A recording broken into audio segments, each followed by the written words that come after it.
নমস্কাৰ মাজে সময়ে আমাৰ কিছুমান অসুবিধা দেখা দি থাকে যেনেকৈ ধৰি লওক এতিয়া হৈ আছে হেতু ছাত্ৰ ছাত্ৰী হ'ব পাৰে বা শিক্ষক শিক্ষয়িত্ৰীবোৰৰো হ'ব পাৰে গতিকে এই সময়ত আপোনালোকে কি কৰিব এটা আমি কাম কৰিব পাৰো ঠিক আছে আমি ৰি-এনৰোলমেন্ট কৰিব পাৰো তাৰ বাবে আমি এনেকৈ যাম চাওক ৰি-এনৰোলমেন্টত গ'লো আমি ষ্টুডেণ্টছ ৰি-এনৰোলমেন্ট আৰু যদি শিক্ষক বা শিক্ষয়িত্ৰী যদি হয় তেতিয়াহ'লে টিচাৰ্ছ ৰি-এনৰোলমেন্টত যাব তাৰপিছত এনেকৈ চাওক এই ধৰণে আমি কৰিব পাৰোঁ ক্লাছ 4ত গ'লো তাৰপিছত এতিয়া আমি জেন্ডাৰ সিলেক্ট কৰিব পাৰোঁ যদিহে মন যায় মানে নিৰ্দিষ্ট জেন্ডাৰ যদি অহাটো যদি আপুনি বিচাৰে তেনেকৈ মই কৰিলোঁ এয়া নামটো আহিলে ফটো নট ভিজিবল বা ফটো নট ক্লিয়াৰলি ভিজিবল বুলি কিবা এটা তেনেকৈ লিখি দিব আৰু তাৰপিছত লগে লগে ফটোটো গুচি যাব এতিয়া আমি ষ্টুডেণ্টছ এনৰোলমেণ্টত যাম ঠিক আছে গৈ পিনে আমি যাৰ ফটোটো আমি আঁতৰালোঁ সেই ফটোটো এগেইনষ্টটো আমি হেৰি কৰি ক্লিক কৰিলোঁ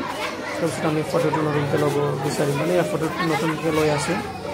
এতিয়া লোৱা হ'ল এতিয়া আমি এইটো ছাবমিট কৰিম ঠিক আছে এতিয়া এইটো চিং কৰি দিম বাছ হৈ গ'ল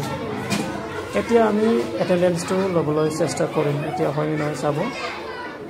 ঠিক আছে আমি এতিয়া গম পাম হয় বা নহয় ক্লাছ আছিলে ইয়াৰ গুচি গ'লে এইটো এয়া এতিয়া মই কৰি চাওঁ চাওক লগে লগে এটেণ্ডেঞ্চটো কেপচাৰ কৰি ল'লে এতিয়া এনেকৈ মানে আমি সমাধান মানে বিচাৰি ল'ব পাৰিম ধন্যবাদ নমস্কাৰ মাজে সময়ে আমাৰ কিছুমান অসুবিধা দেখা দি থাকে যেনেকৈ ধৰি লওক এতিয়া হৈ আছে হেতু ছাত্ৰ ছাত্ৰী হ'ব পাৰে বা শিক্ষক শিক্ষয়িত্ৰীবোৰৰো হ'ব পাৰে গতিকে এই সময়ত আপোনালোকে কি কৰিব এটা আমি কাম কৰিব পাৰোঁ ঠিক আছে আমি ৰি-এনৰোলমেন্ট কৰিব পাৰোঁ তাৰ বাবে আমি এনেকৈ যাম চাওক ৰি-এনৰোলমেন্টত গ'লো আমি ষ্টুডেণ্টছ ৰি-এনৰোলমেন্ট আৰু যদি শিক্ষক বা শিক্ষয়িত্ৰী যদি হয় তেতিয়াহ'লে টিচাৰ্ছ ৰি-এনৰোলমেন্টত যাব তাৰপিছত এনেকৈ চাওক এই ধৰণে আমি কৰিব পাৰোঁ ক্লাছ 4ত গ'লো তাৰপিছত এতিয়া আমি জেন্ডাৰ সিলেক্ট কৰিব পাৰোঁ যদিহে মন যায় মানে নিৰ্দিষ্ট জেন্ডাৰ যদি অহাটো যদি আপুনি বিচাৰে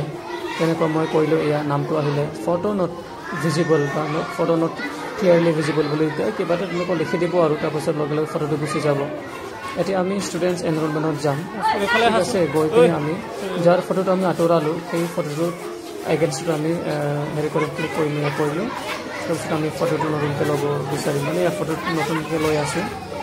এতিয়া লোৱা হ'ল এতিয়া আমি এইটো ছাবমিট কৰিম ঠিক আছে এতিয়া এইটো চিং কৰি দিম বাছ হৈ গ'ল এতিয়া আমি এটেণ্ডেঞ্চটো ল'বলৈ চেষ্টা কৰিম এতিয়া হয়নে নহয় চাব ঠিক আছে আমি এতিয়া গম পাম হয় বা নহয় ক্লাছ আছিলে ইয়াৰ গুচি গ'লে এইটো এয়া এতিয়া মই কৰি চাওঁ চাওক লগে লগে এটেণ্ডেঞ্চটো কেপচাৰ কৰি ল'লে এতিয়া এনেকৈ মানে আমি সমাধান মানে বিচাৰি ল'ব পাৰিম ধন্যবাদ